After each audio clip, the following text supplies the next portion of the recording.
Today we're going to test software version 2018.36.2. Nothing really major in this update, but just wanted to test out the Autopilot and see if there's any little subtle changes to its behavior. So we're going to go ahead and turn that on here. We got some moderate flow of traffic right now that might turn a little heavier as we get into downtown here. So we'll see what happens. I'd like to set it at 3. We're in the city. It seems to have a good gap there. So let's see what happens. The thing I do like, it's rendering the cars on the left and right in the adjacent lanes a little sooner than it was in the updates prior. This may have even been on update number 34 as well, but I have noticed that car right there to the left is there, and now it's gone. See, it's kind of nice to see that it's even when it's that close, it still recognizes it. So another thing I've noticed just in driving today, the slowing down when you're coming into moderate to heavy traffic is way smoother. It used to be really aggressive with its braking. Right there was a little more aggressive, but it still was nothing compared to what it was. It seems a lot more comfortable to drive in heavy traffic now than before. Before I was very hesitant to drive this, to use Autopilot in heavy traffic because it was so fast to brake and fast to accelerate. It just kind of wasn't very comfortable. Now it seems like it's not dealing in absolutes anymore. It's maybe giving itself some buffer room to slow down and speed up instead of, you know, full go and full stop. But it's really nice, much better in traffic. I'd like to try a lane change here pretty soon, but we'll see if this traffic allows it. I want to get through this interchange coming up here fully on Autopilot. I'm not sure if that's going to be a possibility with me needing to get over 2 lanes, but we're going to find out.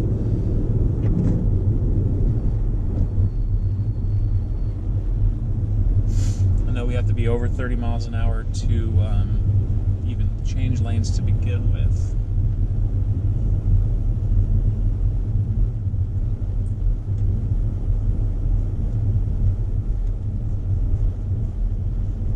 Here's one thing I would like to see improved.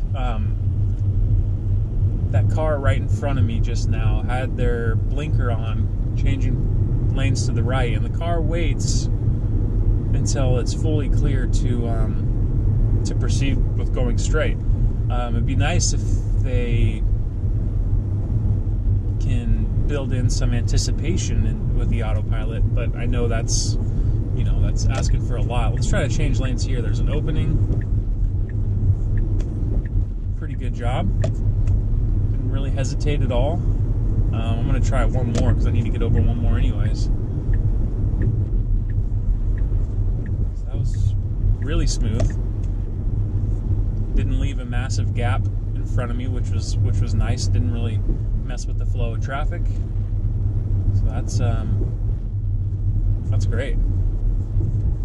See how we do going up to this interchange. I'm going to try to navigate this whole thing using nothing but Autopilot in heavy traffic. Be interesting if it makes it through this. I'd be very impressed. Another thing I noticed actually, the steering wheel feels a bit tighter to me when it's making adjustments, just going down the highway at, you know, regular speeds. The adjustments Autopilot made in the past, it seemed, I don't know, a little bit looser, a little bit more often it was making, you know, micro adjustments. And now it seems like the steering wheel stays a little bit tighter, and it just feels like it has more confidence in itself. And that's, you know, I think that's an improvement. It also leads to you not needing to hold the wheel as hard when, you know, we have that autopilot nag. And that's super nice. I would like to get over one more. This is going to be a zoo right here. Let's see what happens if this guy cuts in. No. Way too close for my comfort. Way too close for my comfort. It was not going to pick that car up till it would have been too late. Another thing right there, you know, maybe some anticipation would be nice. I don't know. Probably didn't make him too happy. Well, let's... wait a second. Third time's a charm. Let's go. There we go. But as I was saying about the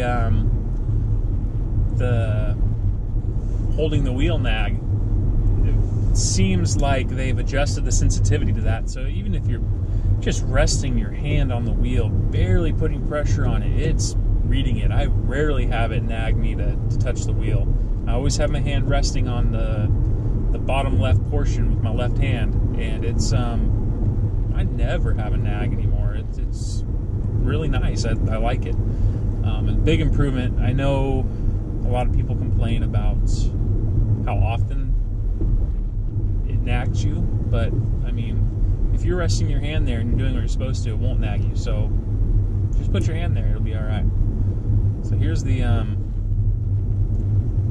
interchange I was talking about. It's not crazy, and it's going to be a lot easier since traffic's flowing so slowly, but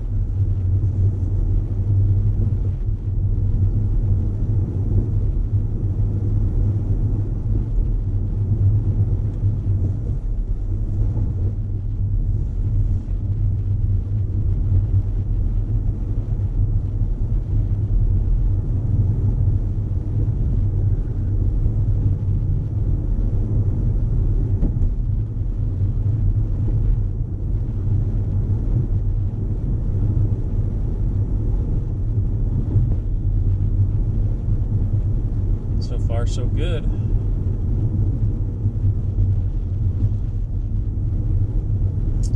I'm gonna need to get over one lane to the left whenever it is clear. That would have been a good opportunity, but I missed it. It's gonna be interesting trying to squeeze my way in.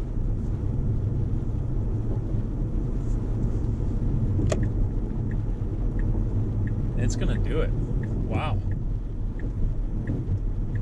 Very nice.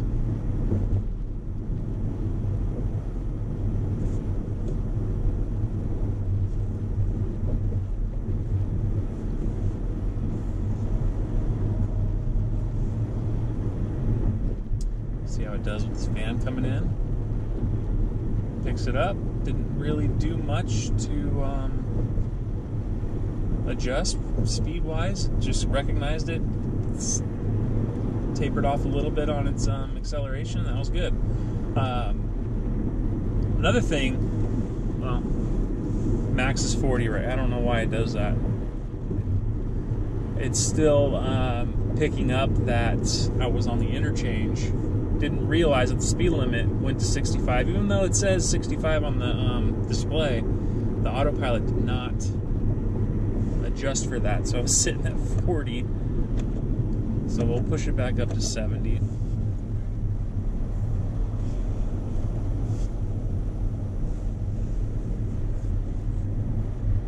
Now here's another situation right now. Two cars just got over one lane to the left and left a very large gap between me and this Honda.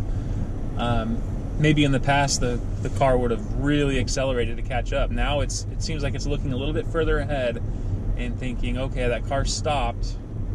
I don't need to be in a rush to get up there. So that's pretty nice. Same with the Escalade. They just popped in real quick. Boom. Not really a major adjustment for the car.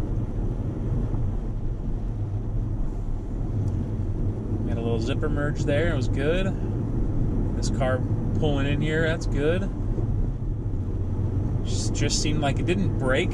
I'm not sure if it showed brakes on the display, but it didn't feel like it did. It just felt like, you know, when you let off the accelerator, that's about it.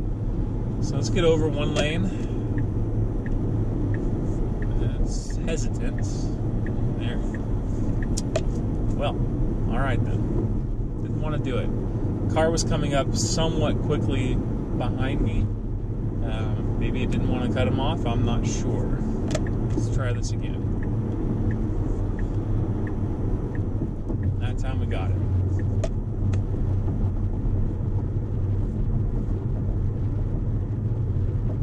Not too bad. A little funky, but you know, with me driving, I would have just gone and maybe sped up a little bit to hit that gap that I had. You know, Autopilot wasn't as confident in itself right there. I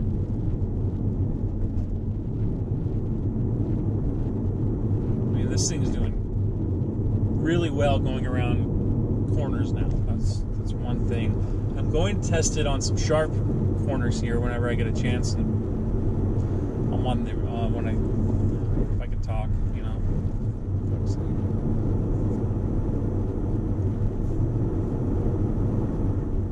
I could get over. I want to see how it's going to do merging into this other lane. Great. Did a really good job. There was no other cars around. It was fantastic. Change lanes. Okay. Just slammed on the brakes there. I'm not sure why. There was a bridge coming up. I know that's been an issue in the past. There's a shadow there. I'm going to have to look at the footage when I get home and see what it saw and what caused it to react like that. It really slammed on the brakes pretty hard. So, yeah, that'll wake you up. But, you know, little kinks still to be ironed out. But overall, I like the behavior from Autopilot, you know, except for that slamming on the brakes. Thankfully, nobody was directly behind me when that happened.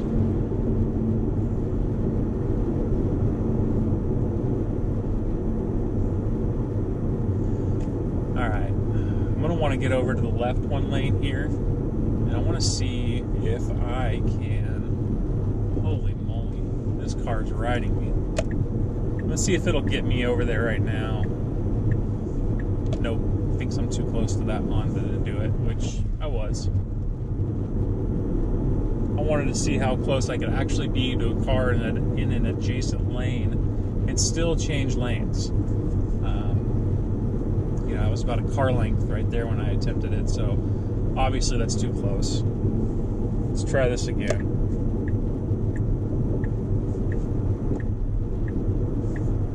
More needed, so yeah.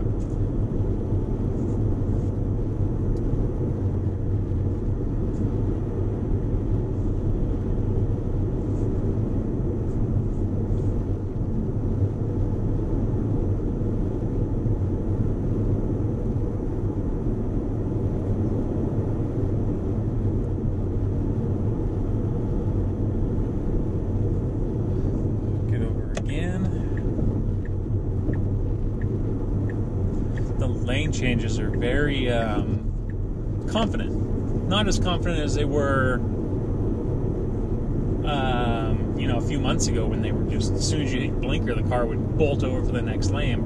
I don't mean it in that sense. I mean it in the sense of a calm confidence. It just, if it's clear, it just, you know, takes its time, but very nicely and softly goes over to the next lane, and it's much more comfortable. It's really nice. Feels a lot more like a person driving, so that's better.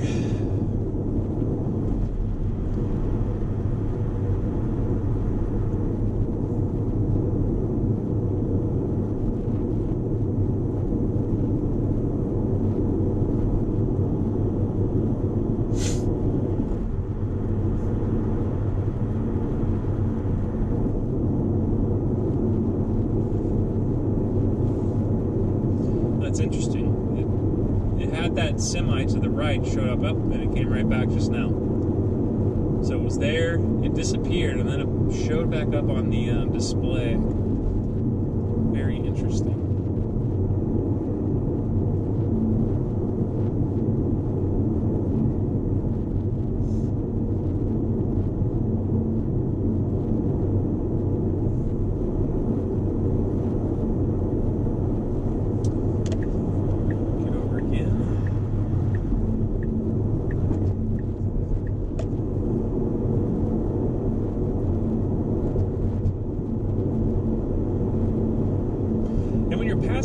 cars. It seems like they're the images rendered on the screen are showing the cars a little bit longer than they were before. I mean, they're going all the way up till they're right next to you, and then they're finally disappearing. So right there, even that time on the right, it showed it all the way past into the side of me, which was a little different than what I've noticed so far. So that's, you know, I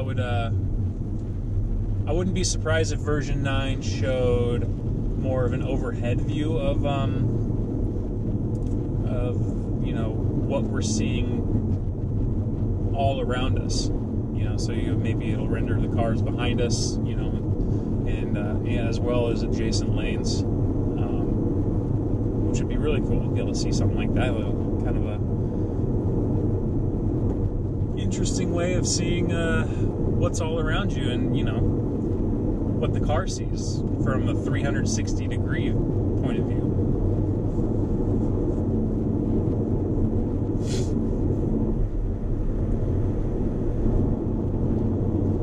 Yeah, I think that's about as far as I'll go today. That's pretty in depth right there. That guy cut in pretty close, maybe a car and a half length, maybe 2 car lengths ahead of me, and you know, Tesla didn't really react at all. So I think yeah, it was a minor update, but it feels like there's little subtle changes they put in, and it's you know, making small incremental improvements over time, which is a good thing. You know, minus the bridge incident, which we'll review when we get home. But yeah, that's going to be it for today. So thanks.